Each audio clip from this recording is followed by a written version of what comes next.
시편 64편 말씀 우리 함께 읽겠습니다.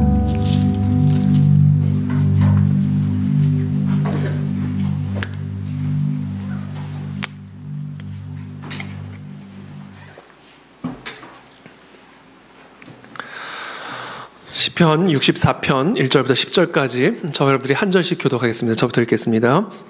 하나님이여, 내가 근심하는 소리를 들으시고 원수의 두려움에서 나의 생명을 보존하소서.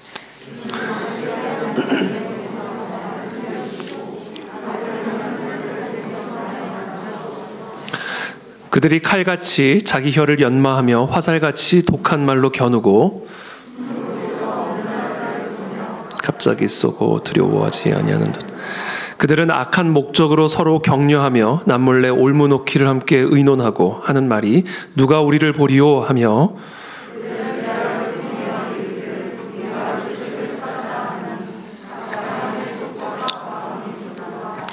그러나 하나님이 그들을 쏘시리니 그들이 갑자기 화살에 상하리로다.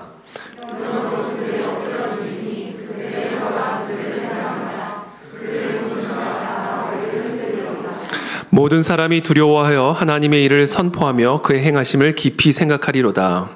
의인은 여호와로 말미암아 즐거워 그에게 피하리니 마음이 정직한 자는 다 자랑하리로다.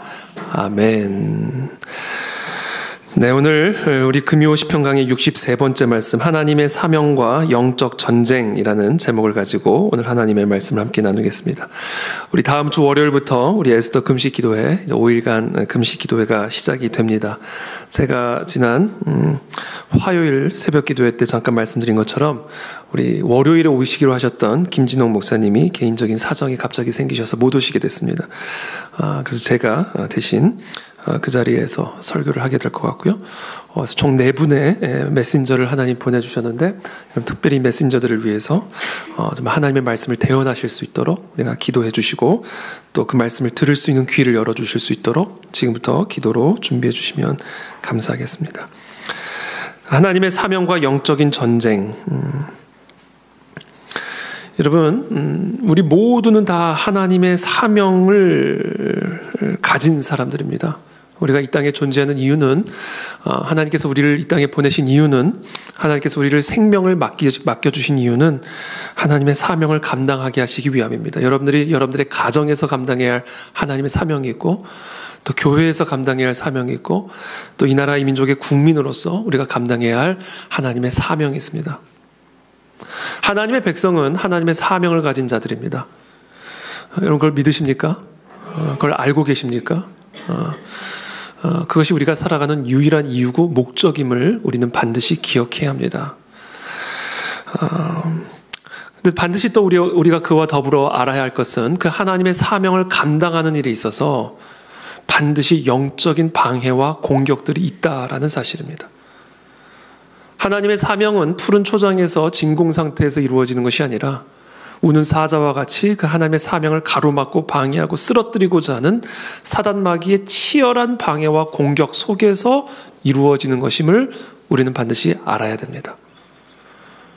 그런 의미에서 하나님의 사명을 위해서 살아가는 삶이란, 하나님의 사명을 이루는 삶이란 영적 전쟁을 하는 것을 의미하는 겁니다. 사단 마귀를 대적하여 쓰러뜨리고 무너뜨리고 끊어내고 사단 마귀의 통치로부터 이 땅을 해방하고 우리의 가문을 해방시키고 이 민족을 해방시키는, 그래서 우리가 하나님의 사명을 감당한다는 것은 이 영적 전쟁을 감당하는 것을 의미하는 것입니다. 그래서 저는 오늘 하나님의 사명과 영적 전쟁이라는 주제를 가지고 오늘 하나님의 말씀을 여러분들과 함께 나누고자 하는 것입니다. 한국 대선이 이제 19일 앞으로 다가왔습니다. 대선전이죠. 지금 거의 전쟁터를 방불케 할 만큼 치열한 그런 선거전이 이제 시작이 되었습니다. 이 대선뿐만 아니라 이 선거 시즌이 올 때마다 이제 보고 또 느끼는 것이지만 이 치열한 권력 투쟁, 권력을 갖고자 하는, 힘을 갖고자 하는 이 치열한 권력 싸움, 이것이 이 세상의 정치판이죠. 물불을 가리지 않고 물어뜯을 수 있는 것은 다 물어뜯고, 그래서 그냥 완전히 그냥 사람을 그냥 너덜너덜하게 물어뜯어 버리는 거죠. 그래서 함부로 선거판에 들어갔다가는 뼈도 못 추리고 나오는 겁니다. 이게 전쟁이에요, 전쟁. 권력 투쟁이라는 게 이게 생사를 걸고 싸우는 투쟁입니다. 근데 제가 이 정치판을 보면서 어떤 생각을 갖게 되었냐면, 그 정치판이, 우리는 사실 이 정치판, 그렇게 권력을 갖기 위해서 아주 치열한 권력 투쟁을 하는 그와 같은 정치판을 우리는 되게 비하하는 모습으로 보죠. 저 정치판은 어쩔 수가 없어. 정말 사람이 어떻게 저렇게 할 수가 있어? 이렇게 생각을 하죠. 그런데 여러분, 그런 정치판, 이 권력 싸움, 이 권력 투쟁이 치열하게 펼쳐지는 이 정치판이 사실은 우리가 살아가는 이 세상 현실의 민낯입니다. 모든 세상 영역에서는 권력 투쟁이 이루어지고 있습니다. 작게는 우리 가정 안에서. 사람이 모인 곳에는 권력 싸움이 일어납니다. 누가 더 많은 힘을 가질 것인가. 그래서 사실 지금 우리가 보는 이 대선전에서 보여지는 이 선거판, 이 권력 투쟁은 사실은 저 정치판에 국한된 문제가 아니라 그냥 우리의 삶의 민낯이에요. 감추어져 있고 가려져 있을 뿐이지 사실은 민낯입니다. 이 세상의 본질은 권력 투쟁입니다. 그것이 창세기 3장에 나타난 영적 전쟁의 출발점이죠. 뱀이 여자에게 이르되 너희가 결코 죽지 아니하리라. 너희가 그것을 먹는 날에는 너희 눈이 밝아져 하나님과 같이 되어 선악을 알 줄 하나님이 아심이니라. 마귀가 인간에게 이렇게 속이죠. 하나님이 너에게 이걸 못 먹게 한 이유는 너희가 하나님과 같이 되어서 선악을 알 줄 하나님이 아심이니라. 마치 하나님과 사람 사이에 무슨 권력 투쟁이 일어나는 것처럼, 하나님이 사람을 시기하는 것처럼, 하나님의 자리를 탐할까 두려워, 하나님과 같이 될까 두려워, 먹으면 하나님이 될 수 있는데 못 먹게 하는 그런 구도를 마귀가 딱 그 프레임을 인간에게 딱 보여주는 거예요. 사실은 사단이 하나님의 자리를 탐하고 있는 것이죠. 사단은 그 사람을 사용하고 있을 뿐이에요. 사단은 사람으로 하여금 하나님과의 권력 투쟁을 부추기고 있는 겁니다. 네가 그 자리를 탐해라. 그 자리를 가져와라. 그렇죠? 사실 이 창세기 3장에 나타난 이 권력 투쟁은 하나님의 자리를 탐하는 사단 마귀의 하나님과의 권력 투쟁입니다. 하나님의 대리자로 창조된 인간을 자신의 대리자로 세워서 하나님의 왕권을 찬탈하려고 하는 사단 마귀의 권력 투쟁이 이 창세기 3장에 나타난 영적 전쟁의 출발점이고, 그리고 바로 그와 같은 권력 투쟁이 표면적으로 나타나는 이 세상 모든 현실의 사실은 뿌리에 있습니다. 서로 말하되 자 벽돌을 만들어 견고히 굽자 하고 이에 벽돌로 돌을 대신하여 역청으로 진흙을 대신하고 또 말하되 자 성읍과 탑을 건설하여 그 탑 꼭대기를 하늘에 닿게 하여 우리 이름을 내고 온 지면에 흩어짐을 면하자 하였더니. 그렇죠? 바벨탑. 표면적으로는 도시를 세우는 것이고 표면적으로는 탑을 쌓는 것인데, 그와 같은 문화와 그 문명의 뿌리에는 뭐가 있어요? 하나님의 자리를 탐하는 권력 투쟁이 있는 겁니다. 여호와께서 거기서 그들을 온 지면에 흩으셨으므로 그들이 그 도시를 건설하기를 그쳤더라. 하나님의 자리를 탐하는 인간에 대한 하나님의 심판이죠. 스스로 이름을 높여서 하늘에 자신의 이름을 높이고자 하는, 인간을 자신의 대리자로 세워 하나님의 자리를 찬탈하려는 사단 마귀의 권력 투쟁, 그것이 표면적으로 보여지는 이 세상 모든 현실의 뿌리예요. 영적인 뿌리입니다. 헤롯 왕 때에 예수께서 유대 베들레헴에서 나심에 동방으로부터 박사들이 예루살렘에 이르러 말하되 유대인이 왕으로 나신 이가 어디 계시냐? 우리가 동방에서 그의 별을 보고 그에게 경배하러 왔노라 하니 헤롯 왕과 온 예루살렘이 듣고 소동한지라. 그렇죠? 헤롯 왕과 아기 예수 사이의 권력 투쟁. 아기 예수 메시아가 태어났다. 유대의 왕이 태어났다. 라는 소식을 동방 박사를 통해서 들은 헤롯 왕이 듣고는 소동을 한 거예요. 그리고는 그 아이를 찾아 죽이기로 결단을 하죠. 권력 투쟁이죠. 겉으로 보면 헤롯 왕과 아기 예수, 갓난 아기와의 그냥 투쟁처럼 보이지만 사실 그 배후에는 하나님의 자리를 탐하고자 하는 사단의 권력 투쟁, 인간을 사단의 대리자, 헤롯을 자신의 대리자로 삼아 예수의 자리를, 하나님의 자리를, 유대의 왕의 자리를 찬탈하려는 사단마귀의 권력 투쟁. 이게 이 세상 모든 현실의 뿌리고 본질입니다.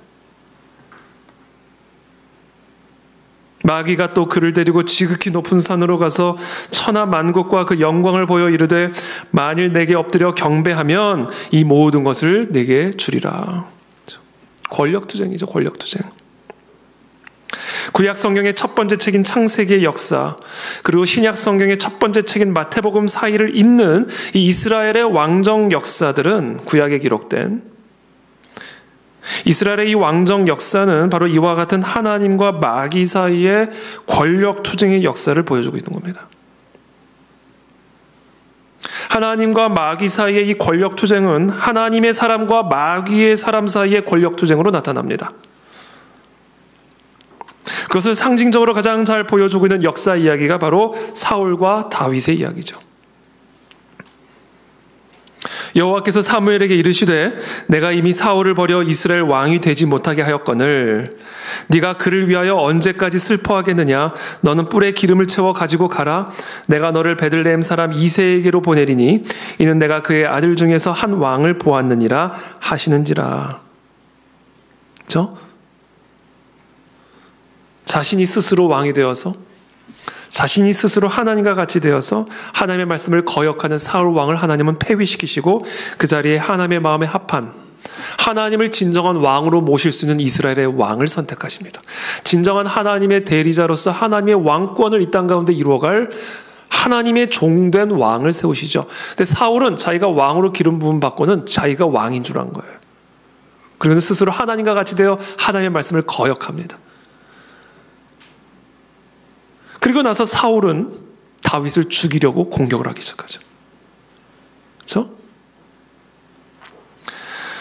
자, 이 세상의 역사는 하나님의 왕권과 사단 마귀 사이의 충돌의 역사고요.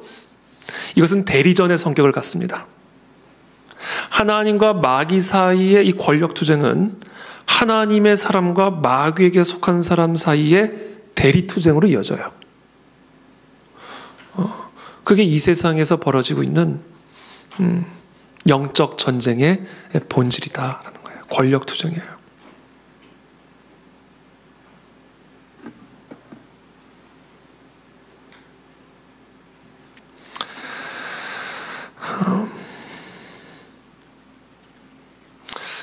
그래서 이 세상에서 우리가 이 하나님의 나라를 이루어가는 하나님에게 속한 사람으로 살아간다라는 거, 하나님의 사명을 가지고 이 땅에 하나님의 나라를 세워가는 하나님의 사명, 하나님의 종으로서, 하나님의 대리자로서 살아가는 삶을 살아간다는 것은 그것을 거절하고 거부하고 그것을 제한하고 쓰러뜨리고자 하는 사단의 공격, 더 나아가 사단의 대리자와의 충돌 속에서 살아가는 것을 의미하는 거예요. 우리는 이와 같은 엄중한 영적인 현실을 정확하게 파악을, 이해를 해야만 합니다. 그래야 우리가 이 세상 속에서 하나님의 나라를 세워갈 수가 있는 거예요. 이것을 이해하지 못하면 여러분 절대로 하나님의 사명을 이룰 수가 없습니다. 불가능해요. 하나님의 나라를 이루어간다는 것 자체가 사단 마귀와의 권력 투쟁에 들어가는 것을 의미하는 것이기 때문에 그래요. 그래서 이 영적인 전쟁의 현실을 볼 수 있는 눈이 없으면 이 영적 전쟁에 끼면 안 돼요. 끼면 안 됩니다. 본인도 다치고 하나님의 군대도 다치게 됩니다. 제가 이렇게 좀 표현하는 것은 끼지 말란 얘기가 아니에요. 아셔야 된다는 얘기예요. 눈이 열리셔야 된다는 얘기입니다. 그래야 저와 여러분들의 가정에 하나님의 통치가 임할 수가 있습니다. 우리의 가문에 우상숭배의 뿌리가 뽑히고 하나님을 대적하는 영이 끊어지는 주의 권세와 통치가 우리의 가문 가운데 임하기 위해서 그와 같은 주의 통치와 권세가 이 나라와 저 분가 땅에 임하기 위해서는 여러분 이와 같은 영적 전쟁의 현실을 정확하게 볼 수 있는 눈이 열리셔야만 해요. 그래서 사도 바울이 이야기합니다. 우리의 씨름은 혈과 육을 상대하는 것이 아니요 통치자들과 권세들과 이 어둠의 세상 주관자들과 하늘에 있는 악의 영들을 상대함이라. 우리의 싸움은 하늘에 있는 악의 영들을 상대하는 거다라는 거. 이 악의 영들과의 권력 투쟁이다. 그러므로 하나님의 전신갑주를 취하라. 이는 악한 날에 너희가 능히 대적하고 모든 일을 행한 후에 모든 사명을 감당하고 나서 견고하게 설 수 있게 하기 위함이라.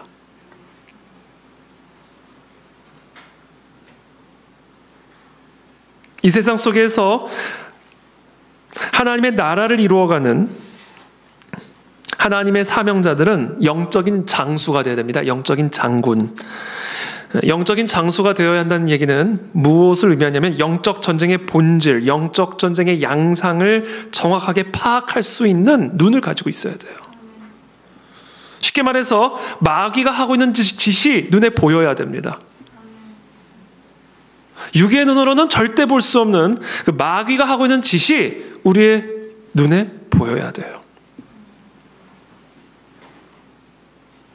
그리고 성령의 인도하심을 민감하게 따라가며 그 마귀와의 권력 투쟁을 싸워야 됩니다.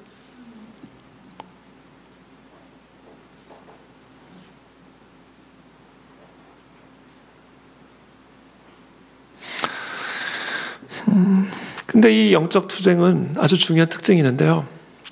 이미 이겨놓고 싸우는 전쟁이다라는 사실입니다. 아무것도 염려할 필요가 없어요. 이 영적 전쟁을 볼 수 있는 눈만 있으면 됩니다. 왜냐하면 하나님이 우리의 군대 대장이 되시기 때문에 그렇습니다. 하나님은 우리와 함께 하셔서 이 모든 사단 마귀 원수의 공격으로부터 우리를 건져주실 것이고 우리를 지켜주실 것이고 우리를 위해 싸워주실 것이고 결국에는 하나님의 뜻을 이루어 주실 것입니다. 저는 그와 같은 하나님의 통치가 우리의 가문 가운데 임할 줄을 믿습니다.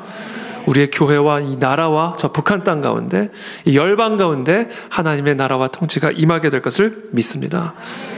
우리는 이미 승리한 싸움을 싸우는 것이다 라는 것이죠. 다윗은 평생 그런 영적 전쟁을 수행하는 영적인 장수였어요. 영적인 장수였습니다. 평생을 이 사단 마귀와의 권력 투쟁의 전선에서 평생을 싸우다가 간 분이에요. 그리고 그것의 열매가 시편입니다. 시편.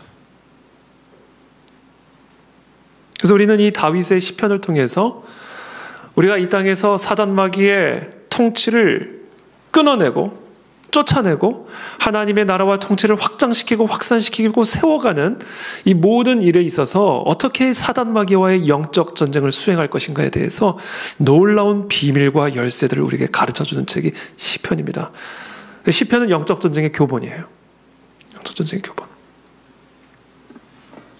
1절, 2절 말씀 저와 여러분들이 함께 읽겠습니다. 64편 1절부터 2절까지 시작.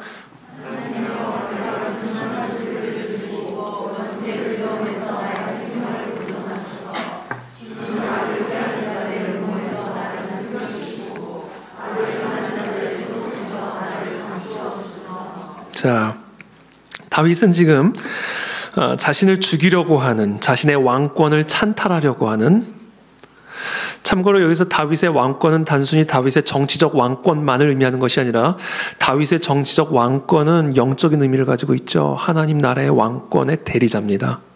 그렇죠? 그러니까 우리가 지금 다윗의 이 왕권을 이야기를 할 때는 여러분들이 영적인 의미로도 동시에 묵상을 하시고 해석하셔야 됩니다. 자, 다윗은 자신의 왕권을 찬탈하기 위해서 공격하고 있는 이 악인들의 행위를 딱 두 단어로 표현합니다. 음모와 소동. 주는 2절에 악을 꾀하는 자들의 음모에서 나를 숨겨주시고 악을 행하는 자들의 소동에서 나를 감추어 주소서. 음모와 소동. 다윗은 지금 다윗의 왕권을 대적하고 공격하는 악인들과의 권력 투쟁에서 악인들의 음모와 소동으로 인해서 두려움과 근심 가운데 지금 탄식하는 소리를 내고 있는 거예요. 다윗도 사람인데 안 두려웠겠습니까? 3절 말씀입니다. 그들이 칼같이 자기 혀를 연마하며, 칼을 가는 것처럼 혀를 연마하는 거예요. 아주 그냥 심장부를 쏠 수 있는 말. 자기 혀를 연마하며 화살같이 독한 말로 겨누고 숨은 곳에서 온전한 자를 쏘며 갑자기 쏘고 두려워하지 아니하는도다. 자, 악인들의 음모와 소동은 첫 번째, 온전한 자를 쏘기 위한 목적을 가지고 있습니다. 우리말 성경에 보면 이 온전한 자를 뭐라고 해석을 해놨냐면 죄 없는 자라고 이야기를 합니다. 그러니까 온전한 자는 죄 없는 자예요. 죄 없는 자를 죄 있는 자로 만드는 음모를 통해 죄 없는 자를 쓰러뜨리는 소동을 일으키고자 하는 것. 이게 악인들의 음모와 소동입니다. 이것이 하나님과 사탄, 하나님의 종과 사단의 종 사이에 펼쳐지는 영적 전쟁의 양상입니다.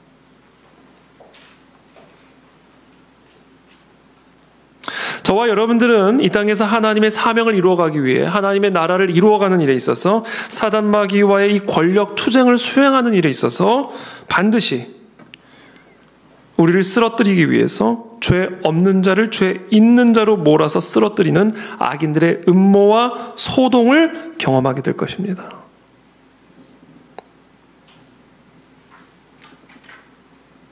예수님의 삶을 보십시오.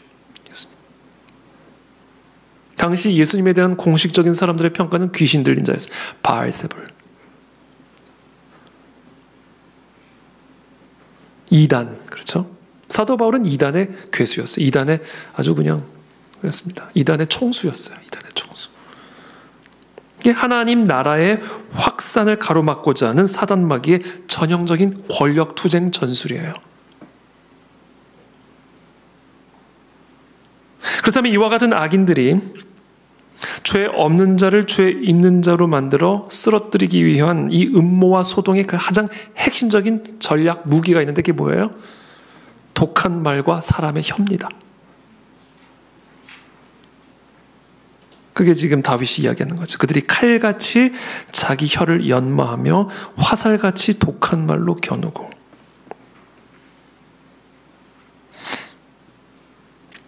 이 독한 말과 사람의 혀가 죄 없는 자를 죄 있는 자로 쓰러뜨리기 위해서 사용하는 칼과 화살입니다.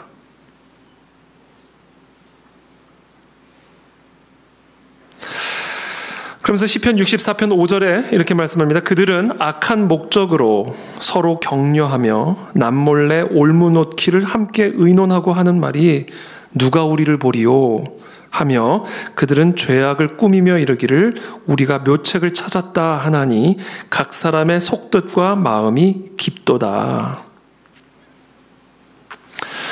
우리말 성경에 조금 더 이해하기 쉽게 이렇게 표현을 합니다. 그들은 악한 계획으로 똘똘 뭉치고 덫을 숨겨놓자며 아무도 못 본다라고 합니다. 또 죄악을 꾀하며 참 부지런히도 머리를 굴립니다. 사람의 생각과 마음은 정말 알 수 없는 것입니다. 여기서 제가 밑줄 걷던 표현, 남몰래, 꾸미며, 묘책을, 이런 단어들이죠. 그러니까 이들의 음모와 소동은 아주 은밀하게 진행이 됩니다.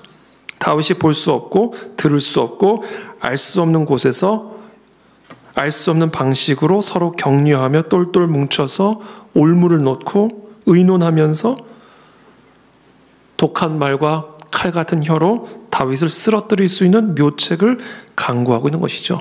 이게 영적 전쟁의 양상이에요. 이게 사단 마귀가 하나님의 대리자를 쓰러뜨리고 그래서 하나님의 통치를 방해하고 무너뜨리기 위해서 사용하는 사단 마귀의 묘책입니다. 마치 사냥감을 포획하기 위해 자신이 쳐놓은 덫에 걸려들기만을 웅크리며 기다리고 있는 사냥꾼처럼 걸려들기만 해봐라. 그렇죠? 여러분, 우리가 영적 전쟁할 때 이걸 염두에 두고 싸워야 돼요. 이걸 염두에 두고 싸워야 됩니다. 누가 우리를 보리요? 마치 하나님도 속일 수 있는 것처럼. 하나님도 모르게 음모와 소동을 일으킬 수 있는 것처럼 생각하면서 지금 이 일을 꾸미고 있는 거예요. 그러니까 하나님을 두려워하지 않은 교만한 자들의 모습을 보여주는 것이죠. 그러나 여러분, 지금 다윗은 이와 같은 자신이 처한 현실을 이야기를 하면서 동시에 무엇을 얘기해요? 하나님은 다 보고 계시고 다 알고 계시고 다 듣고 계신다라는 사실을 기억하며 안심하고 있는 거예요. 각 사람의 속뜻은 마음 깊은 곳에 자리하고 있고, 다윗을 쓰러뜨리고자 하는 온전한 자를, 죄 없는 자를 쓰러뜨리고자 하는 그들의 음모는 아주 은밀하게 논의되고 진행이 되고 있지만 하나님은 다 보고 계시고 다 듣고 계시고 다 알고 계신다. 다윗은 도대체 누가 어디서 어떻게 죄 없는 자신을 죄 있는 자로 만들어 쓰러뜨리려고 자신의 혀를 연마하고 있는지, 언제 그 혀로 자신을 갑자기 쏘게 될지를 전혀 예측할 수가 없죠. 어떻게 알겠어요? 그런데 하나님이 다 알고 계신다는 이 사실이 다윗에게 말할 수 없는 결정적인 평강과 힘을 불어넣고 있는 겁니다. 그러니까 여러분, 아무것도 염려하지 않으셔도 됩니다. 하나님은 다 듣고 계셔요. 아무리 은밀하게 마음속 깊은 곳에서 우리를 쓰러뜨리고자 자기의 혀와 말을 연마하고 있을지라도 우리는 아무것도 염려하거나 두려울 필요가 없습니다. 7절의 말씀입니다. 함께 읽겠습니다. 시작. 그러나 하나님이 그들을 쏘시리니 그들이 갑자기 화살에 상하리로다. 그렇죠? 진짜 인디아나 존스였나? 영화? 인디아나 존스였던 것 같아요. 제 기억이 맞다면. 그 인디아나 존스와 다른 이제 적이 왜 그 오케이 목장의 결투처럼 딱 저렇게 양쪽에 서서 이제 대결을 하려고 하는 거예요. 그래서 먼저 총을 딱 뽑아가지고 하잖아요. 근데 이게 그런 결투가 아니라 한쪽은 칼이야, 칼. 그리고 인디아나 존스는 딱 가만히 서 있는 거예요. 근데 이 칼을 가진 사람이 얼마나 무서운 칼을 꺼내는지 막 그냥 위아래로 흔들면서 뭐 엄청나게 이 인디아나 존스를 위협하는 거예요. 보기가 살벌해요. 칼이 얼마나 무서운지. 그래서 이 당장이라도 달려가서 인디아나 존스의 심장을 칼로 찌를 수 있는 것처럼 막 칼춤을 춥니다. 그러면서 위협을 해요. 근데 갑자기 인디아나 존스가 그걸 딱 보고 있다가 총을 가지고 빵 쏴서 죽여버려요. 아주 싱겁게 전쟁이 끝나버렸습니다. 사단 마귀와의 영적 전쟁이 그런 거라는 거예요. 뭐 얼마나 치밀하게 속 깊은 곳에서 똘똘 뭉쳐가지고 의논을 하고 논의를 하든 사단의 일은요, 사단의 일이기 때문에 그냥 무너져 내리게 되어 있는 거예요. 사단의 일이기 때문에 그래요.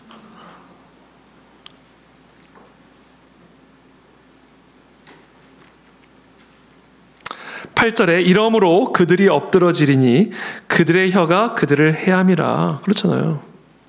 그들의 혀가 그들을 해한다라는 거예요. 그들을 보는 자가 다 머리를 흔들리로다. 모든 사람이 두려워하여 하나님의 일을 선포하며 그의 행하심을 깊이 생각하리로다. 그 악인들에게, 하나님의 통치권을 대적했던 그 악인들에게 하나님의 통치를 이루어가기 위해, 무너진 성전을 재건하기 위해 하나님의 대리자로 일하고 있는 그들을 대적하고 공격하고 쓰러뜨리기 위해서 그들의 모든 치밀한 계획과 전략들이 결국 자기를 찔렀다라는 거예요. 그러면서 사람들이 그 악인들에게 일어난 일을 보고는 머리를 흔드는 거예요. 무서워서. 와, 어떻게 저런 일이 있을 수 있나? 모든 사람이 두려워하여 하나님의 일을 선포하며 그의 행하심을 깊이 생각하려. 아니, 어떻게 이런 일이 일어날 수가 있지? 정말 하나님의 행하심을 너무 선명하고 생생하게 보게 될 거라는 거예요. 그러니까 여러분, 저와 여러분들은요, 아무것도 염려할 필요 없어요. 하나님의 사명만 감당하면 됩니다. 내가 하고 있는 일이, 지금 내가 가는 삶이 이게 하나님의 나라를 위한 일인지 하나님의 사명인지, 무너진 성전을 재건하는 하나님의 왕권을 세워가기 위한 일인지 아닌지만 그냥 점검하시면 돼요. 10절에 의인은 여호와로 말미암아 즐거워하며 그에게 피하리니 마음이 정직한 자는 다 자랑하리로다. 하나님에게 피하라는 거예요. 인간적인 방법을 강구하지 말고 세상적인 방법을 동원하려 하지 말고 이에는 이, 눈에는 눈 이런 방식으로 맞대응을 하지 말고 그들이 독한 말과 칼같이 연마한 혀로 우리를 어떻게 갑자기 쏘려고 똘똘 뭉쳐서 의논한다가 할지라도 우리도 똑같이 똘똘 뭉쳐가지고 똑같은 혀로 연마하여 맞대응을 할 생각을 하지 말고 뭐하라? 하나님에게 피하라. 하나님에게 피하라. 그러면 하나님이 대응하신다라는 겁니다. 이게 우리가 영적 전쟁을 수행하는 방식입니다. 이것을 여러분들이 이해하셔야 우리의 삶에 이 나라와 이 민족 가운데 하나님의 뜻과 사명이 성취되어질 수가 있는 거죠. 여러분 이걸 꼭 기억하시길 축복합니다. 이게 영적 전쟁을 수행하는 방식이에요. 제가 지난주에 사명이란 무엇인가에 대해서 쭉 말씀을 나눴는데 제가 요새 이 에스라서, 느헤미야서, 그리고 학개서, 스가랴서 포로 귀환 후 시대의 이 역사서와 선지서들을 쭉 읽는 가운데 얼마나 치열하게 사단 마귀가 이 무너진 성전을 재건하고자 하는 하나님의 대리자들을 공격하고 방해했는지를 그 영적인 공격과 방해들을 아주 선명하고 생생하게 묵상할 수가 있었어요. 그래서 저는 오늘 자연스럽게 이 시편 64편 이 다윗의 이 기도를 쭉 묵상하면서 자연스럽게 포로 귀환 후에 무너진 성전을 재건하는 느헤미야와 그 동시대 사람들의 그 사명을 끝까지 방해하고 공격하고자 했던 사단 마귀의 대리자들을 볼 수가 있었고 그와 같은 치밀하고도 그런 위협적인 공격에도 불구하고 결국에는 하나님의 무너진 성전이 재건되어지는 이 승리의 역사를 동시에 우리가 묵상할 수가 있었습니다. 그래서 저는 오늘 여러분들과 함께 그 말씀들을 한번 그냥 쭉 한번 같이 읽어보면서 야, 사단 마귀가 이런 식으로 방해를 하는구나, 이런 식으로 공격하는구나, 이런 것들을 우리가 한번 쭉 살펴보면서 우리의 삶 속에서 벌어지고 있는 이 영적 전쟁의 양상을 좀 분별할 수 있는 분별력들이 우리 가운데 세워지게 되기를 바라고, 특별히 이 모든 기록들을 통해서 우리의 결론도 이렇게 승리로 맞춰지겠구나, 무너진 성전은 무조건 세워지겠구나 라는 마음의 확신을 갖고 돌아가는 은혜가 있는 이 밤이 되시기를 예수님의 이름으로 축복합니다. 먼저 우리 에스라서를 한번 함께 읽어보겠습니다. 이 에스라서는 이 무너진 성전을 재건하는 겁니다.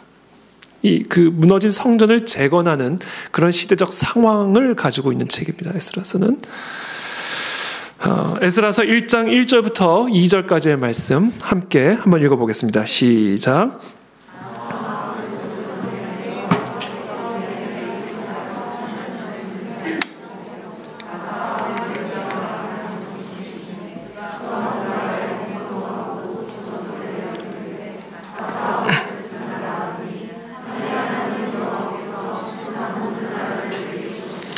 나에게 명령하사 유다 예루살렘의 성전을 건축하라.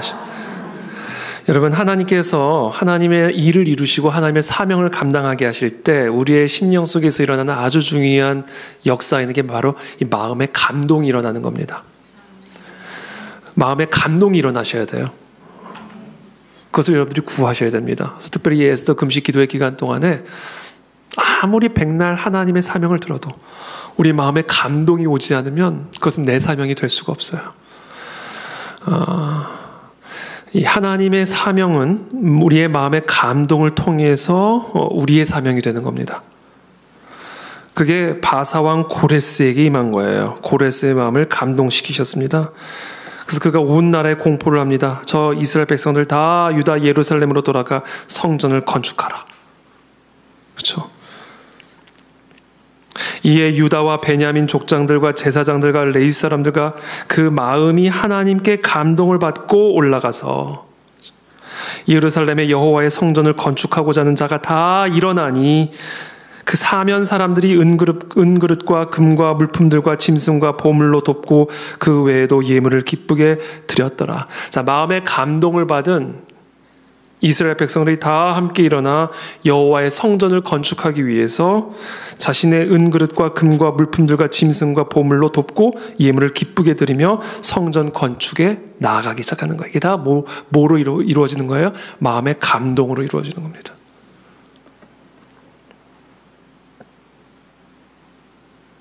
그렇게 마음의 감동으로 딱 정말 온 이스라엘 백성들이 일어나서 성전을 건축하는 일을 시작을 하는데, 여러분 이게 그냥 순조롭게 진행이 되면 얼마나 좋겠어요. 그럴 일은 절대로 없습니다, 여러분. 이건 마귀와의 권력 투쟁이 이 땅의 현실이기 때문에. 성전의 기초를 놓자마자, 이제 겨우 성전의 기초를 놓았는데, 그러자마자 이스라엘 백성들이 여호와의 성전을 건축한다라는 소식을 들은 이 이스라엘 백성들의 대적이 찾아옵니다. 에스라서 4장 1절의 말씀이죠. 사로잡혔던 자들의 자손이 이스라엘의 하나님 여호와의 성전을 건축한다 함을 유다와 베냐민의 대적이 듣고, 이스라엘 백성들의 대적이 듣고 스룹바벨과 족장들에게 나와 이르되 우리도 너희와 함께 건축하게 하라. 우리도 그 건축에 참여하게 하라는 거예요. 대적이. 이게 어떤 의도를 가지고 이러는 것일까? 우리도 너희같이 너희 하나님을 찾노라. 아수르 왕 에살핫돈이 우리를 이리로 오게 한 날부터 우리가 하나님께 제사를 드리노라 하니. 그러니까 이스라엘 백성들의 입장에서 봤을 때는 이 사람들이 이스라엘 백성들인지 아닌지 증명할 수 있는 길이 없는 거예요. 이 사람들이 우리를 정말로 위하는 자인지 아닌지를 증명할 수가 없는 거예요. 그래서 여러분, 돕겠다고 했을 때 덜컥 하면 안 돼요. 이 영적 전쟁의 양상입니다.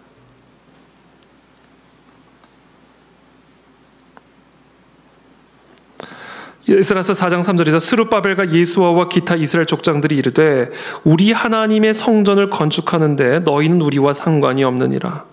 정확하게 분별을 하죠.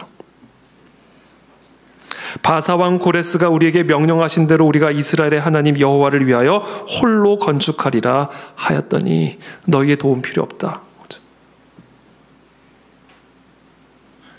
그래서 도움을, 여러분, 이 영적 전쟁의 양상입니다. 도움을 받는 것도 여러분들이 분별하면서 받으셔야 돼요.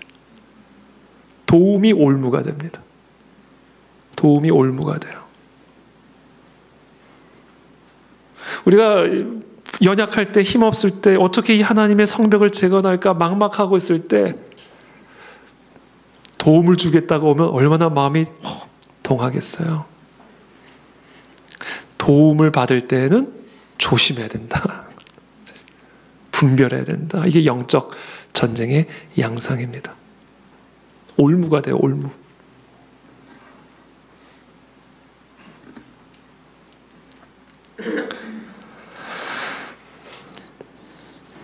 홀로 건축하라. 우리 너희 도움 없다. 너희 도움 안 받아도 된다. 우리가 알아서 할게. 우리가 알아서 할게. 그러고 딱 끊었어요. 그러고 나서는 이 사람들이 본색을 드러냅니다.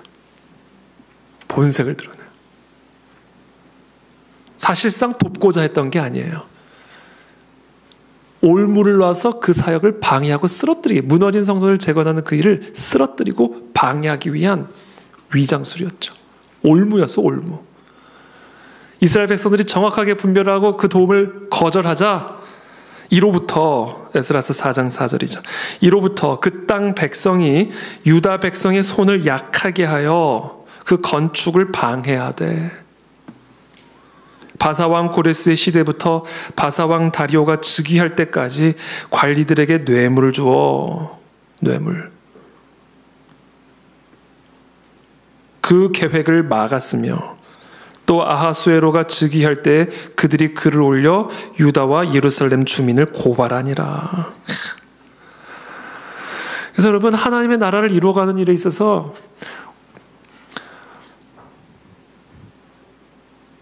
이런 일들은 우리가 예상을 해야 돼요. 돈으로 매수를 하고, 돈으로 매수당한 사람이 공격을 하고 방해를 하고 고발을 하고,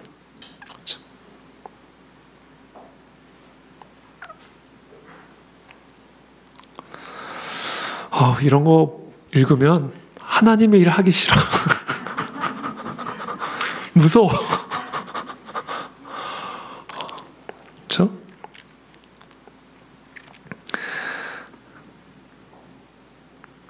에스라서 4장 7절입니다. 아닥사스다 때에 비슬람과 미드르닷과 다부엘과 그의 동료들이 바사왕 아닥사스다에게 글을 올렸으니 그 글은 아람 문자와 아람 방언으로 써서 진술하였더라. 이제 그것도 모자라가지고 이제 이 사람들이 왕에게, 아닥사스다 왕에게 편지를 씁니다. 그리고는 이렇게 그 편지의 내용을 에스라서는 기록합니다. 에스라서 4장 11절의 말씀이에요. 아닥사스다 왕에게 올린 그 글의 초보는 이러하니 강 건너편에 있는 신하들은 왕에게 아뢰나이다. 당신에게서 우리에게로 올라온 유다 사람들이 예루살렘에 이르러 이 패역하고 악한 성읍을 건축하는데 이미 그 기초를 수축하고 성곽을 건축하오니 이제 왕은 아시옵소서. 만일 이 성읍을 건축하고 그 성곽을 완공하면 저 무리가 다시는 조공과 관세와 통행세를 바치지 아니하리니 결국 왕들에게 손해가 되리이다. 자, 지금 이들이 이렇게 성전을 다 건축하면 저 사람들이 조공과 관세와 통행세를 왕에게 바치지 않으므로 왕실 재정에 막대한 손해를 끼칠 것입니다. 우리가 이제 왕궁의 소금을 먹음으로 왕이 수치당함을 참아보지 못하여 사람을 보내어 왕에게 아뢰오니 왕은 조상들의 사기, 그러니까 역사를 보면서 살펴보시면 그 사기에서 이 성읍은 패역한 성읍이라 예로부터 그 중에서 항상 반역하는 일을 행하여 왕들과 각 도에 손해가 된 것을 보시고 아실지라. 이 성읍이 무너짐도 이 때문이니이다. 이제 감히 왕에게 아뢰오니 이 성읍이 중건되어 성곽이 준공되면 이로 말미암아 왕의 강 건너편 영지가 없어지리이다 하였더라. 그러니까 한마디로 이야기하면 이거예요. 이 사람들이 여기서 성전 재건을 하면 왕실 재정도 약화될 뿐만 아니라 왕실의 권위가 떨어지게 될 것입니다. 라고 아닥사스다 왕을 설득하기 시작하는 겁니다. 그렇죠? 전방위적으로 지금 이 성전을 재건하기 위해서 예루살렘으로 돌아온 이스라엘 백성들을 공격하고 있는 거예요. 성전 재건을 무마시키기 위해서. 뇌물을 주어서 매수를 해서 공격하게 하고 고발을 하고 이제는 왕에게 편지를 보내서 이 성전 재건이 왕실 재정에 막대한 손해를 끼칠 것을 선동하고 있는 것이죠. 그때 하나님께서 보내주신 선지자가 바로 학개였어요. 제가 지난 주일에 나누었던 그 학개 선지자가 바로 이와 같은 상황 속에서 하나님이 이 이스라엘 백성들에게 용기를 북돋아주고 이와 같은 영적 방해와 공격에도 불구하고 끝까지 성전 재건을 향해 나아갈 수 있도록 힘을 주기 위해서 보내신 하나님의 메신저가 바로 학개였습니다. 에스라서 5장 1절의 말씀입니다. 선지자들 곧 선지자 학개와 이도의 손자 스가랴가 이스라엘의 하나님의 이름으로 유다와 예루살렘에 거주하는 유다 사람들에게 예언하였더니 이에 스알디엘의 아들 스룹바벨과 요사닥의 아들 예수아가 일어나 예루살렘에 있던 하나님의 성전을 다시 건축하기 시작하며 하나님의 선지자들이 함께 있어 그들을 돕더니 하나님이 학개와 스가랴를 보내셔서 이와 같은 영적 공격 가운데 위축되어 있고 두려움에 떨고 있는 이 이스라엘 백성들에게 힘을 북돋아 주면서 무너진 성전 재건을 향해 계속해서 나아갈 수 있도록 돕고 있는 겁니다. 근데 그때에 에스라서 5장 3절이죠. 유브라데강 건너편 총독 다뜨네와 스달보스네와 그들의 동관들이 다 나와 그들에게 이르되 누가 너에게 명령하여 이 성전을 건축하고 이 성곽을 마치게 하였느냐? 계속해서 방해와 공격들이 이루어지는 거죠. 유브라데강 건너편 총독 다뜨네와 스달보스네와 그들의 동관인 유브라데강 건너편 아바삭 사람이 이제는 또 다리오 왕에게 글을 올립니다. 아닥사스더를 넘어 이제는 다리오 왕에게까지 계속해서 편지를 보내는 거예요. 이제 왕께서 좋게 여기시거든 바벨론에서 왕의 보물 전각에서 조사하사 과연 고레스 왕이 무슨 얘기냐면 지금 이 사람들이 누가 이 성곽을 마치게 했느냐, 누가 이 성전을 재건하라 했느냐, 당장 중단하라, 그렇게 말을 하니까 이 이스라엘 백성들이 고레스 왕이 우리에게 명령을 해서 이 성전을 재건하라 허락하셨습니다. 고레스 왕이 바사의 재정까지 우리에게 주면서 이 성전 재건하라고 명령했습니다. 그게 다 역사적인 기록이 있으니 그것을 보시면 당신들도 납득이 되실 겁니다라고 말을 했어요. 그랬더니 이 사람들이 지금 다리오 왕에게 또 서신을 보낸 거예요. 진짜 그게 맞는지 확인 좀 해주십시오.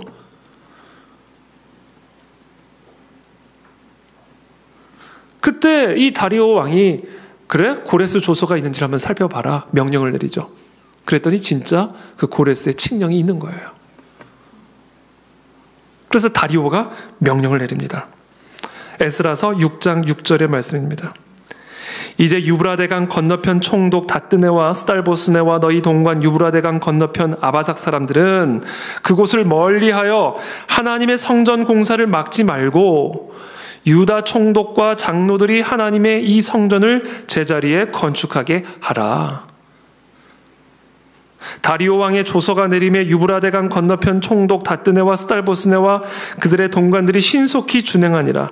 유다 사람의 장로들이 선지자 학개와 이도의 손자 스가랴의 권면을 따랐으므로 성전 건축하는 일이 형통한지라.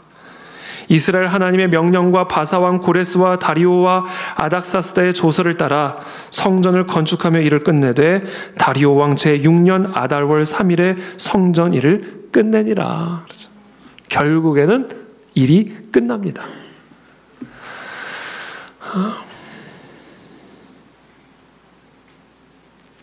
그래서 우리는 하나님의 나라를, 무너진 성전을 우리가 재건해가는 이와 같은 사명을 감당할 때에 지금 이와 같은 사단막이 아주 교묘하고도 아주 치밀한 그리고 위협적인 공격과 방해는 분명히 있겠지만 그만큼 분명한 게 뭐냐면 그들의 음모와 소동은 필연적으로 필패하게 될 것이다라는 사실이에요. 그리고 하나님의 사명은 반드시 성취될 것이다라는 사실입니다. 여러분, 반드시 통일은 됩니다.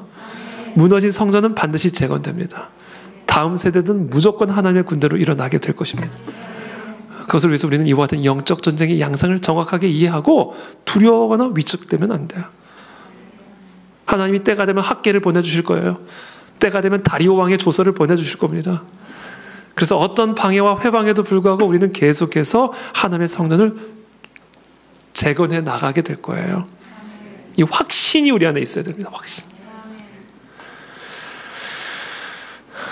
무너진 성전 재건, 이 에스라서의 시대적 상황이죠. 이제 느헤미야서는 이제 성전이 다 재건되고 나서 이제 이 예루살렘의 무너진 성벽을 재건하는 이야기입니다. 성벽. 느헤미야서 1장 1절부터 3절까지의 말씀인데요. 우리 한번 다 같이 함께 읽어보겠습니다. 시작.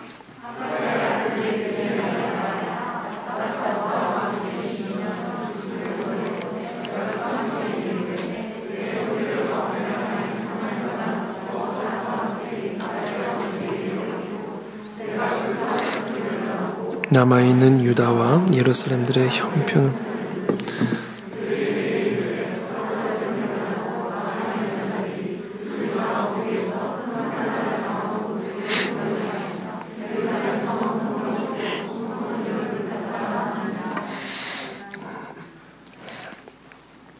그렇죠? 지금 이 느헤미야가 지금 유다와 예루살렘 사람들의 형편을 듣게 됩니다.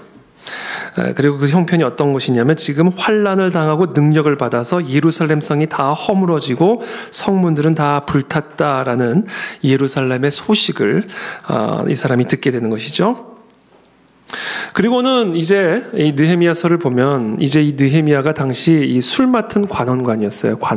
술 맡은 관원, 왕의 술 관원이었습니다. 그래서 이 느헤미야가 아닥사스다 왕에게 지금 우리나라 조국이 지금 이런 형편에 있습니다. 성벽이 다 무너져 내려 있습니다.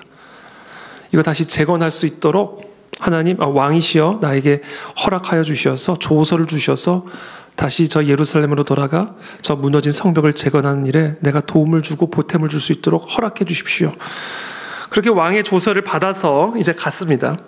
그 왕의 조서가 있으니까 이거 뭐 다 되는 거 아니에요? 근데 그렇지 않아요. 권력투쟁, 사단 마귀와의 권력투쟁은 여러분 절대로 중단되지가 않습니다. 하나님의 사명을 감당하러 나가는 자에게 반드시 사단 마귀의 방해와 공격이 있습니다.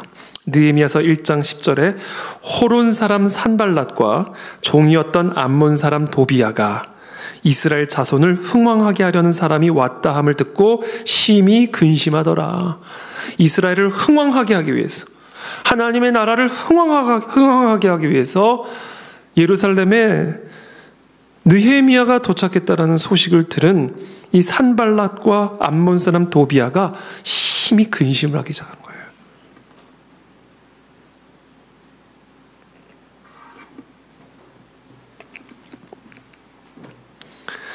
느헤미야 4장 1절부터의 말씀입니다. 느헤미야 4장. 산발랏이 우리가 성을 건축한다 함을 듣고 크게 분노하여 유다 사람들을 비웃으며 자기 형제들과 사마리아 군대 앞에서 일러 말하되 이 미약한 유다 사람들이 하는 일이 무엇인가? 스스로 견고하게 하려는가? 제사를 드리려는가? 하루의 일을 마치려는가? 불탄 돌을 흙무더기에서 다시 일으키려는가 하고 아주 무시를 하는 거죠. 아주 그냥 절망케 만드는 거죠. 그래서 일을 중단시키려고 하는 거예요. 마음의 힘을 빼려고 하는 거죠. 불탄 돌을 흙무더기에서 다시 일으키려는가 하고 암몬 사람 도비야는 곁에 있다가 이르되 그들이 건축하는 돌 성벽은 여우가 올라가도 곧 무너지리라. 이런 식으로 열심히 지금 성벽을 재건하고 있는데 와가지고 저 여우가 올라가도 다 무너질걸? 마음의 힘을 쫙 빼는 거죠.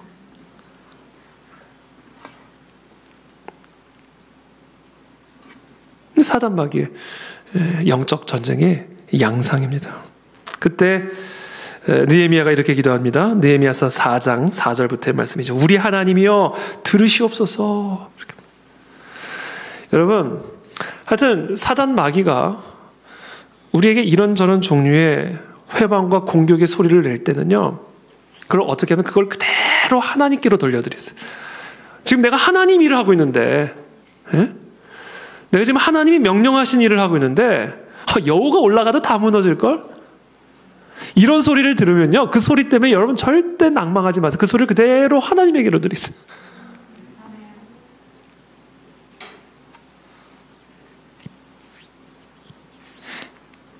우리가 업신여김을 당하나이다.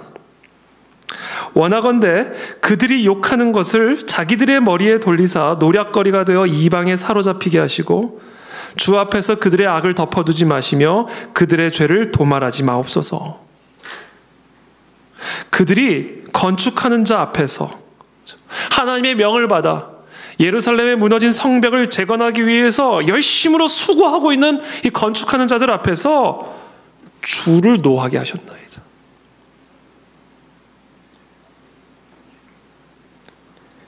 이에 우리가 성을 건축하여 전부가 연결되고 높이가 절반에 이르렀으니 이는 백성이 마음 들여 일을 하였습니다. 그러니까 일하는 사람이 있고요, 그 일하는 사람 조롱하는 사람이 있고 그래요. 그래서 여러분 열심히 일하는 분들은요, 여러분 절대로 조롱하는 사람들의 소리에 흔들리지 마세요. 그냥 하나님께 돌려드리세요. 제보래요 이러시는 거예요. 제보래요. 그대로 들려드리면 돼요. 그 소리에 회방당할 것 없어요. 영적 전쟁의 양상입니다.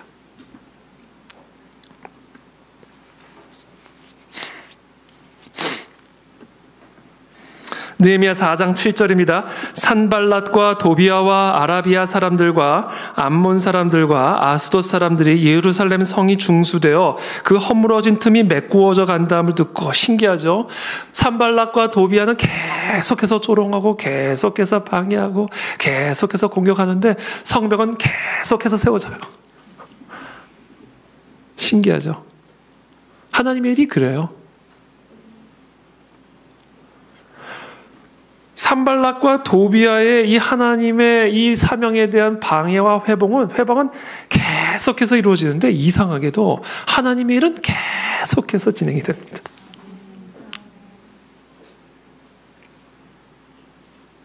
그 계속 이루어지니까 화가 더 나, 산발랏과 도비야가.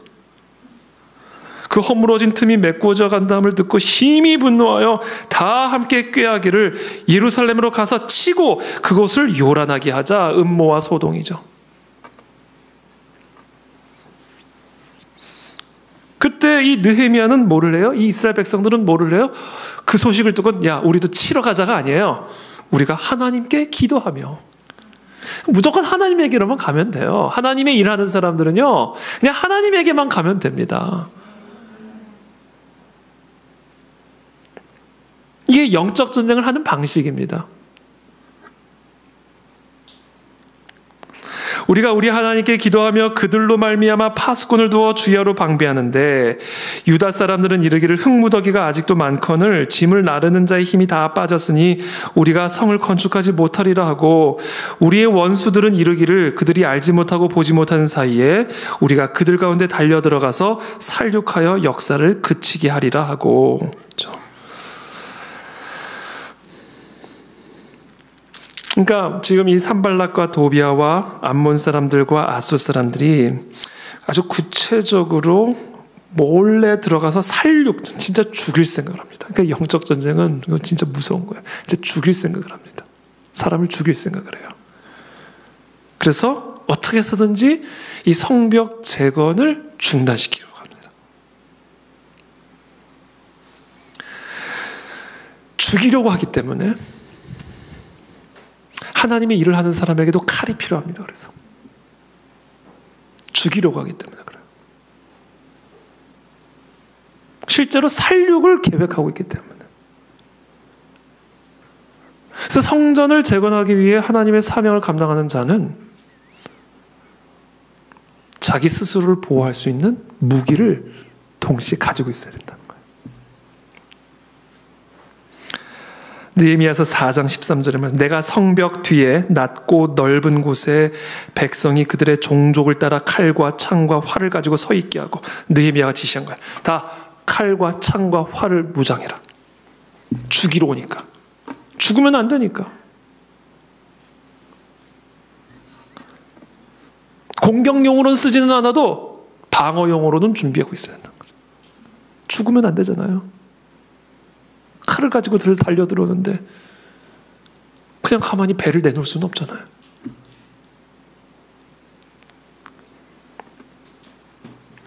내가 돌아본 후에 일어나서 귀족들과 민장들과 남은 백성에게 말하기를 너희는 그들을 두려워하지 말고 지극히 크시고 두려우신 주를 기억하고 너희 형제와 자녀와 아내와 집을 위하여 싸우라 하였느니라. 싸워야 되면 싸워야 되는 거예요. 죽이려 드니까. 근데 영적 전쟁을 해서 영적인 세계에서만 일어나는 게 아니다. 표면적으로도 전쟁이다. 그래서 이 하나님의 사명을 이루어가는 과정은요, 우리가 생각하는 것처럼 그렇게 깨끗하지는 않아요. 깨끗하기만 하지는 않습니다. 그렇게 그냥 아름답기만 하지는 않아요.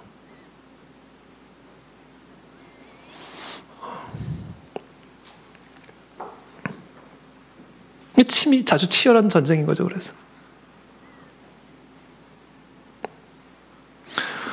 그러니까 하나님의 일을 한다는 분들 웬만하면 다 2단 시비 붙어봤고요.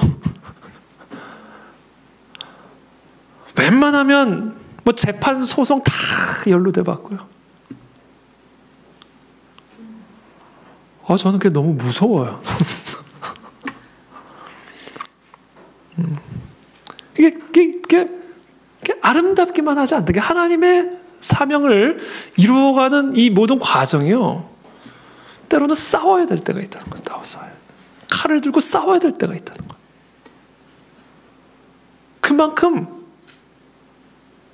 그만큼 그냥 물불을 가리지 않고 칼과 창을 들고 달려드니까 사단의 대리자들이. 이게 참 그런 거죠. 싸워라. 느헤미야 4장 15절에 우리의 대적이 우리가 그들의 의도를 눈치챘다함을 들으니라.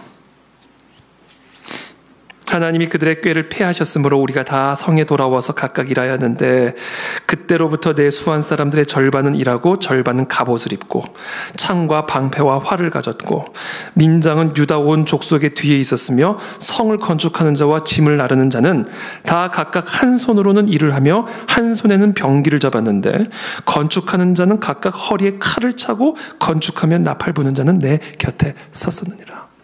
아주 최대한의 방비, 완전한 준비, 중무장을 하고 건축을 하는 거예요. 여러분, 우리 이렇게 건축해야 됩니다. 우리 그안의 진리교회가 이 땅에 통일하는 것과 선교하는 것과 다음 세대들을 일으키는 이 하나님의 사명을 감당을 할 때 이렇게 중무장을 하고 이 사명에 뛰어들어야 돼요. 한 손에는 병기, 한 손에는 일을 하고. 건축하는 자들은 다 칼을 차고 해야 된다. 칼을 차고.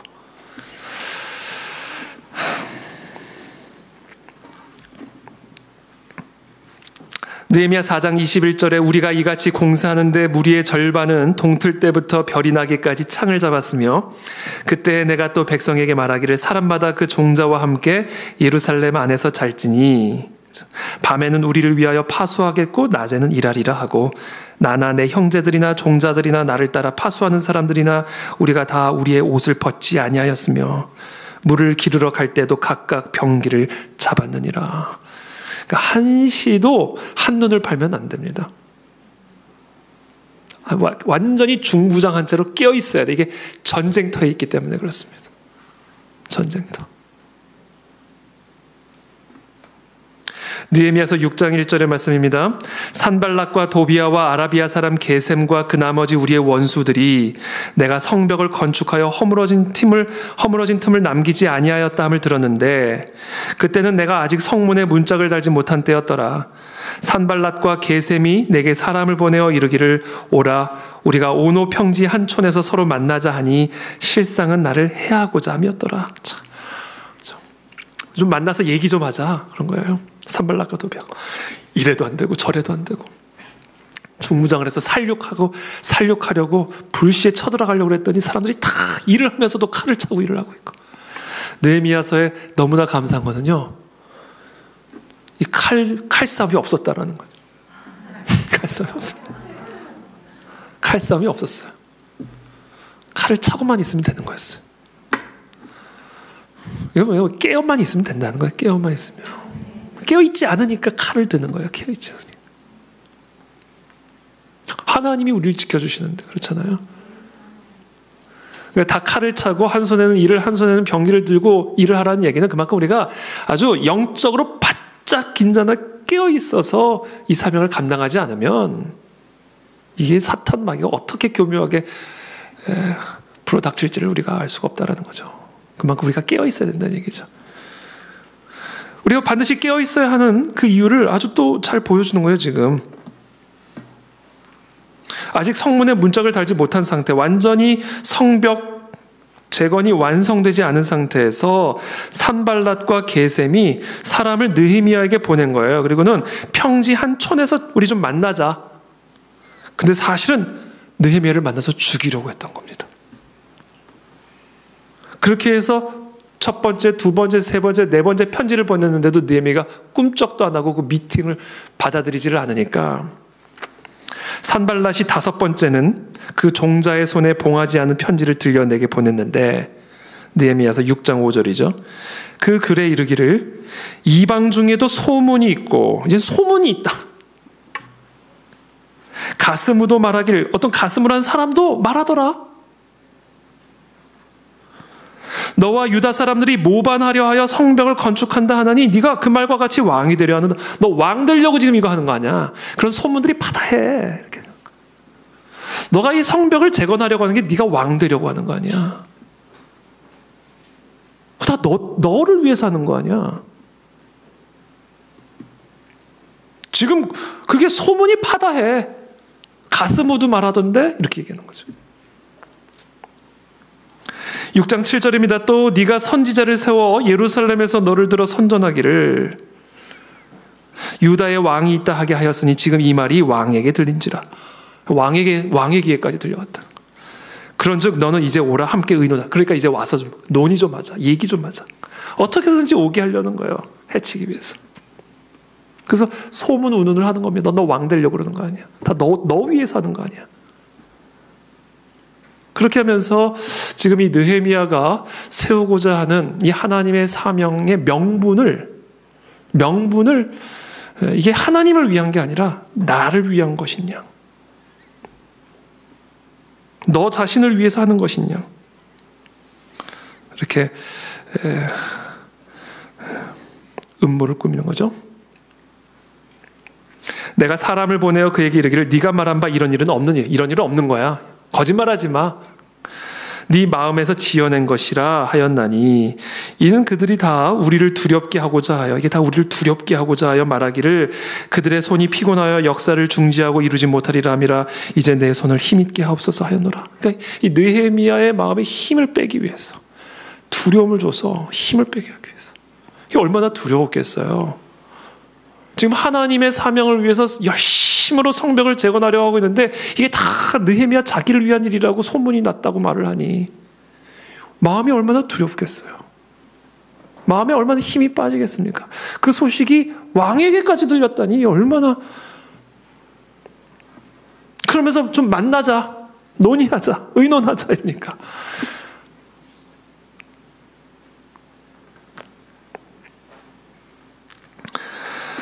느헤미야 6장 14절. 그런 일을 경험할 때 우리가 할 일은 뭐다?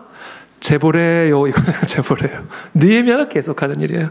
느헤미야서 6장 14절입니다. 내 하나님이여 도비야와 산발랏과 여선지자입니다.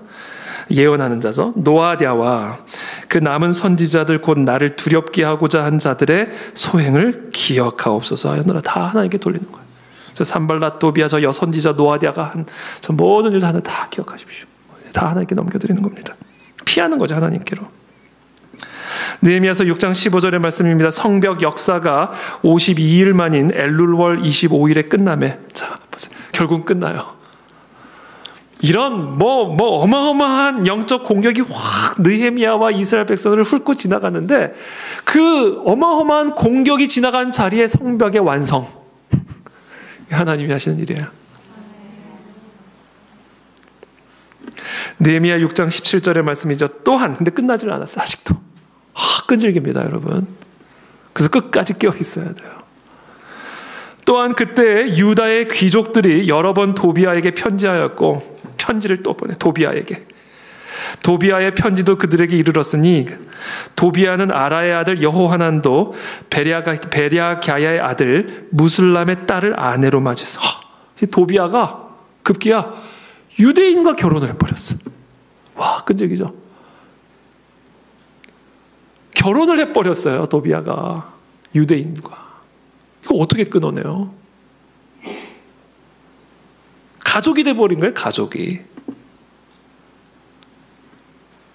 이거 어떻게 끊어냅니까? 남이었을 때야 적으로 규정하고 끊어내면 되는데 이제 유다 백성이 돼버린 거예요. 유다의 가정이 돼버린 거예요. 유다에서 그와 동맹한 자가 많음이라 그 동맹을 맺기 시작한 거예요. 유다 백성들과 유다 사람들과 동맹을 맺기 시작한 거예요. 도비야가 이제는 유다 속으로 들어와가지고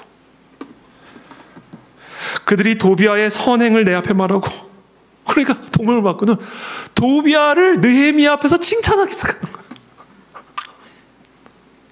동맹을 맺고는 도비야가 유대 여자와 결혼을 해가지고 다른 유대인들과 동맹을 맺고는 유대인들이 도비야를 느헤미야 앞에서 칭찬을 하기 시작해요.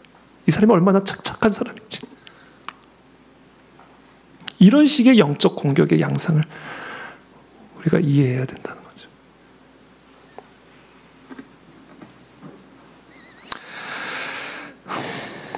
그날 모세의 책을 낭독하여, 느헤미야 13장 1절이죠. 그날 모세의 책을 낭독하여 백성에게 들렸는데 그 책에 기록하기를 암몬 사람과 모압 사람은 영원히 하나님의 총회에 들어오지 못하리니. 자, 모세의 책을 낭독하니까 하나님의 말씀에 뭐가 기록이 되어 있냐면 암몬 사람과 모압 사람은 하나님의 총회에 영원히 들어오지 못하리니라는 하나님의 법을 발견한 겁니다. 이는 그들이 양식과 물로 이스라엘 자손을 영접하지 아니하고 도리어 발람에게 뇌물을 주어 저주하게 하였습니다. 이 모압 사람과 암몬 사람은요, 뿌리부터 항상 이스라엘 백성들을 대적했던 민족이었어요. 이스라엘 백성들이 약속의 땅을 향하여 나가는 길에 양식과 물로 좀 우리를 영접해다오 그랬더니 아주 냉정하게 거절을 했어요. 모압의 왕 발락은 발람이라고 하는 당시 무당을 동원을 해가지고 이스라엘 백성들을 저주하게 합니다. 끝까지 이스라엘 백성들을 대적하고 공격하는 하나님의 나라가 세워지는 것을 끝까지 뿌리부터 그랬어요. 이 모압 사람과 이 암몬 사람들은요. 모압 왕 발락이 발람 무당을 동원을 해가지고 저 이스라엘 백성들을 저주하게 하려고 동산 위에 올라가서 저주해라 저주해라 저주해라 했는데 세 번 다 저주하러 올라갔다 축복하고 내려오잖아요. 축복 축복 축복. 이게 안 되는 거예요. 안 되는 거예요.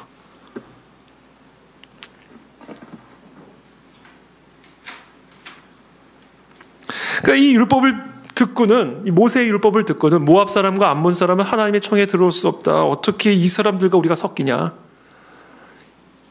이 하나님의 법을 발견하고는 개혁을 시작합니다. 분리. 느헤미야서 13장 3절의 말씀이죠. 백성이 이 율법을 듣고 곧 섞인 무리를 이스라엘 가운데서 모두 분리하였느니라.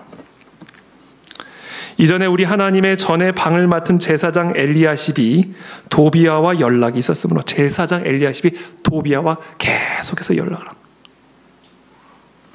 도비야를 위하여 한 큰 방을 만들어서 이 제사장 엘리야십이 정신이 나간 거예요. 네? 성전 안에 도비야를 위해서 방을 만들어준 거예요. 계속해서 연락하면서. 정신 나간 거죠. 근데 이 방이 원래 어떤 방이었는가?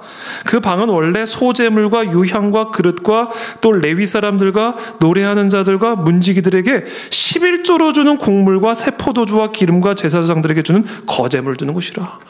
이 성전을 지키고 돌보는 이 레위인들과 문지기들에게 주는 곡물과 포도주와 기름을 저축하고 저장하는 방이었던 거예요. 근데 그걸 다 비우고 거기에 도비야의 방을 만들어준 거야. 성전 안에. 제사장 엘리야십이 정신이 나간 거죠. 영적인 분별력이 없으면 이렇게 되는 거예요. 왜 도비야와 연락을 합니까? 연락을 할 사람이 따로 있지. 왜 연락을 해요? 그러니까 성전 안에 성전을 지키고 성전 일을 해야 할 사람의 양식을 저장하는 방에 그 양식들을 다 비우고 거기에 도비야 방을 내주지. 말이 됩니까? 그러니까 어떻게 돼요? 레위인들이 먹고 살 게 없어진 거예요. 성전 문지기들이 먹을 양식이 없어져 버린 거예요. 그 양식을 저장해야 할 방에 도비야가 들어가 앉아 있으니.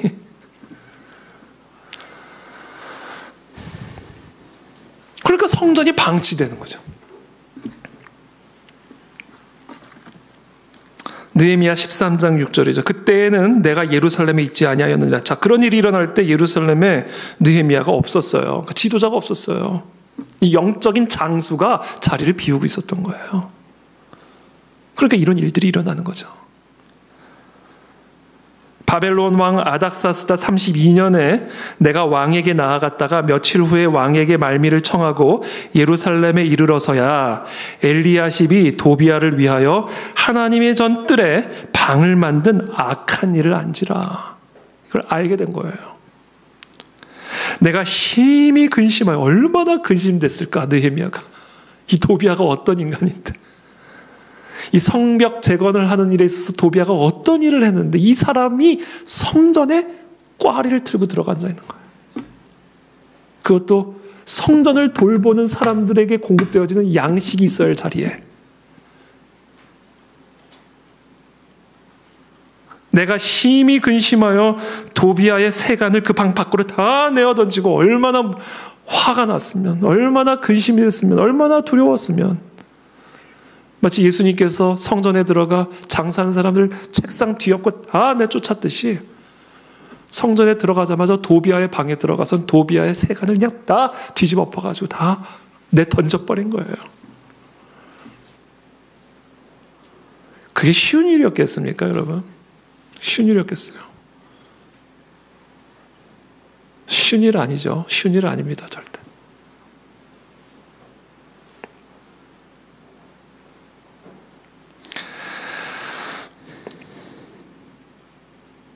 그 방을 정결하게 하고 하나님의 전의 그릇과 소재물과 유향을 다시 그리로 들여놓았느냐. 자, 레위인에게 성전 문지들에게 공급되어야 할 그릇과 소재물과 유향을 다시 그 방으로 돌려냈다.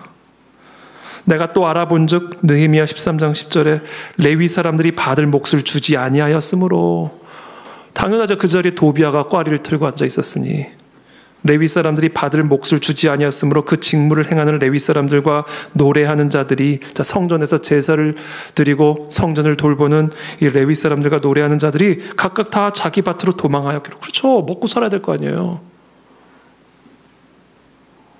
근데 성전에서 이들에게 공급되어야 할 양식의 저장소를 다 비우고 거기에 도비아가 자리를 차지하고 있었으니 레위인과 노래하는 자들과 문지기들이 다 자기 밭일을 하러 나간 거예요. 성전 내팽개치고. 이게 영적 공격이라니까요. 아니, 성전을 세워놓으면 뭐예요? 성벽을 재건해놓으면 뭐예요? 거기에 도비아가 들어가 앉아있는데. 성전에서 제사를 드리고 노래를 하고 문을 지켜야 할 이 일꾼들은 다 밭으로 나가서 먹고 살기 위해서 일을 하고 있으니 성전을 재건을 해놨으면 뭐하냐고. 그러니까 이 사단 마귀의 영적 방해와 공격은요, 그냥 계속된다고 보시면 돼요. 계속. 그래서 우리는 계속 싸워야 돼요.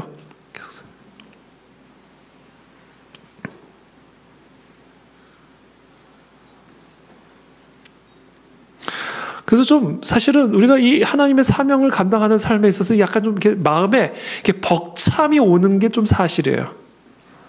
마음이 좀, 요즘 이렇게, 야, 이걸 평생 이러고 살아야 되나?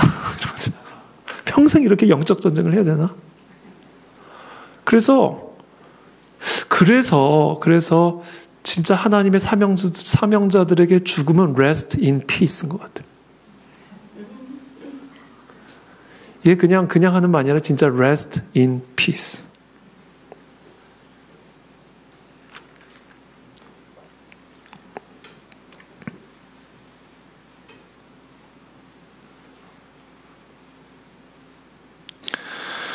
느헤미야 13장 10절 내가 또 알아본즉 레위 사람들이 받을 몫을 주지 아니하였으므로 그 직무를 행하는 레위 사람들과 노래하는 자들이 각각 자기 밭으로 도망하였기로 내가 모든 민장들을 꾸짖어 이르기를 하나님의 전이 어찌하여 버림받으었느냐 하고 곧 레위 사람들을 불러 모아 다시 제자리에 세웠더니 이에 온 유다가 곡식과 새 포도주와 기름의 11조를 가져다가 곡간에 드림으로.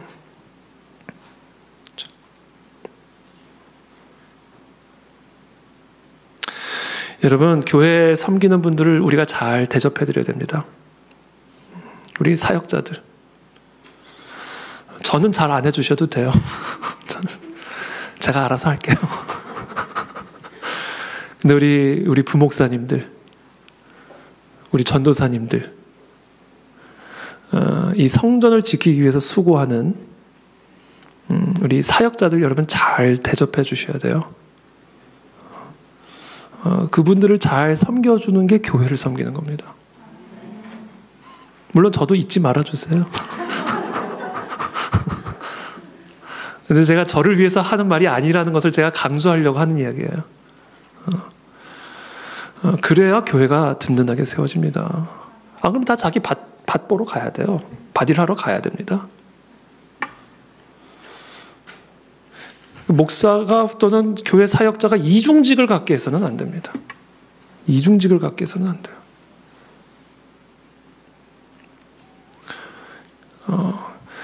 너무 기름지게 해서도 안 되지만 엘리 대제사장처럼 두 아들처럼 그 타락하게 되지만 그러나 이 교회를 섬기는 이 교역자들 사역자들이 이 이 성전을 지키고 성전을 섬기는 일에 집중할 수 있도록 잘 섬겨주는 건 너무 중요한 거예요. 또 우리 이렇게 예배팀들, 찬양 사역자들, 그렇죠? 사실 퇴근하고 급하게 집에서 또 뭐 저녁 준비를 하든 뭐 집안일을 보고, 그렇죠? 이렇게 늦은 시간에 급하게 와서 사역하시는 분들, 그분들에게 뭐 우리가 잘 해드려야 돼요. 그래야 힘있게 또 찬양도 드리고. 인색하게 하면 안 됩니다. 인색하게. 교회 섬기는 사람들한테. 그게 우리가 다 하나님의 일을 하는 거예요. 그게. 우리 간사님 빼서 큰일 날 뻔했는데 우리 간사님도 죄송해요. 빼먹을 뻔했어요.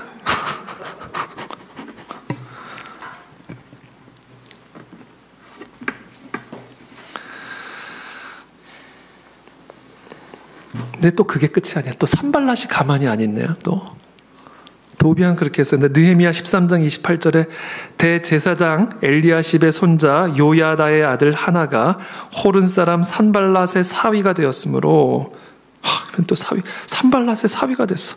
대제사장 엘리야십의 손자 요야다의 아들이 산발랏의 사위가. 이 산발랏 도비아 정말 지긋지긋합니다. 그렇죠?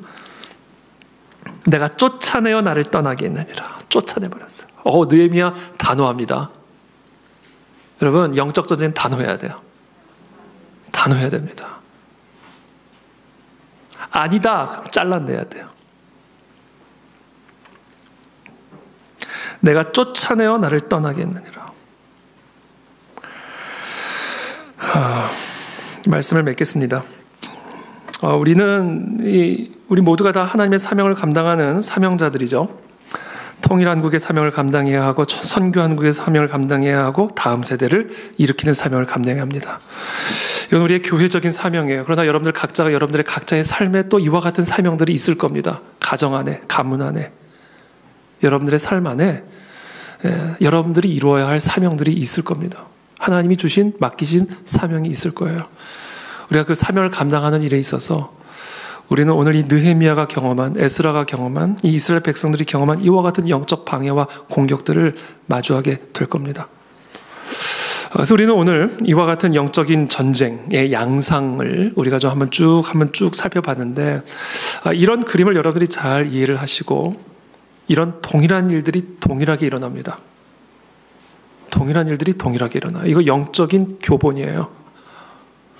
그래서 오늘 제가 이렇게 나눈 이야기들을 여러분들이 한번 잘 또 곱씹어 보시고, 오늘 이 느헤미야서에 또 에스라서에 보여진 이와 같은 영적 전쟁의 양상을 여러분들이 앞으로 여러분들의 삶에서 여러분들이 영적 전쟁을 감당해 나갈 때 아주 좋은 중요한 교본으로 삼으시기를 바랍니다. 그래서 우리를 통해, 우리의 삶을 통해, 우리의 교회를 통해 하나님의 나라와 하나님의 사명이 온전하게 성취되어지는 그런 하나님의 역사를 경험하고 목도하는 우리 모두가 되시기를 예수 그리스도 이름으로 축복합니다. 기도하겠습니다.